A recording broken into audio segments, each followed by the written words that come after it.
When Steven Soderbergh is interested in doing something, I am immediately interested because he's my favorite director in the world. You know, producers are a dime a dozen. Directors like Soderbergh and actors like Michael Douglas and Matt Damon and writers like Richard LaGravenese, you know, they come along once in a lifetime. Luckily enough, my lifetime's been long enough. And so I couldn't in any, there was no way that I wasn't going to do this film.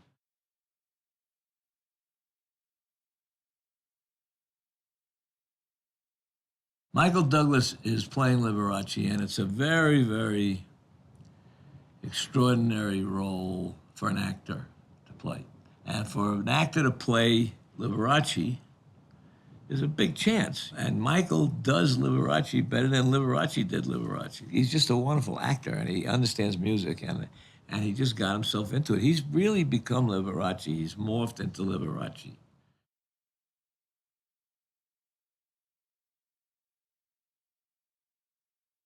Matt Damon, he's in the prime of his career. He works film after film after film. Came aboard to play this role as Scott Thorson, and that's a pretty extraordinary move. He's really a great. You know, when you become a movie star and you're in your 30s and you command the kind of money he does, and you do the things that Matt Damon does, the kind of roles he does, and then you stretch for this, something like this. It's artistic and it's great. And he's knocking it out of the park. You know, he's great.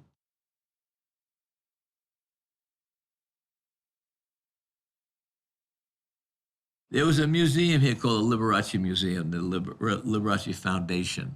They have a museum. So, having been at the Liberace Museum, I was interested in the things that they had there. I knew what they had, and I made a deal with them, and I got all of the cars and the pianos and the outfits, and we were able to copy all the jewelry and everything else. Well, needless to say, as you can see when you look at the stage and you look at the accoutrements that we have, they're all real.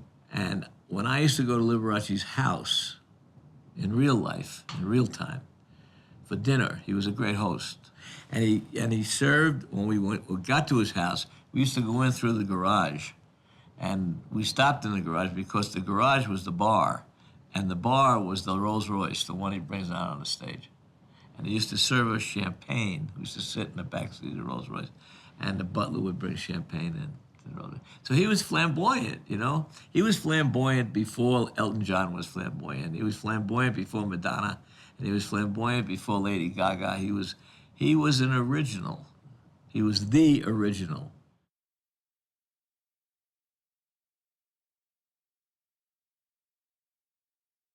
He lived in an era when you couldn't come out of the closet.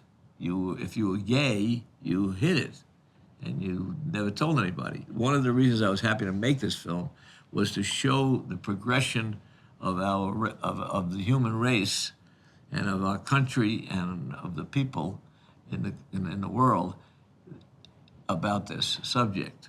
It's an important subject. It's not a subject that you just throw away. It's a very, very important subject.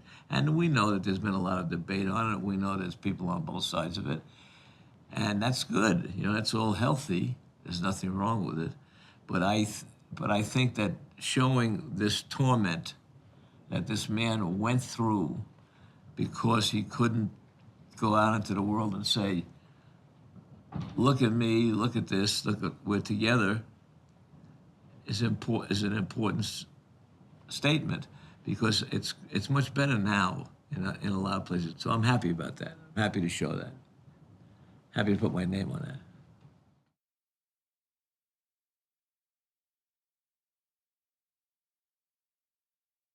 I don't think he became a flamboyant guy. I think he was born a flamboyant guy.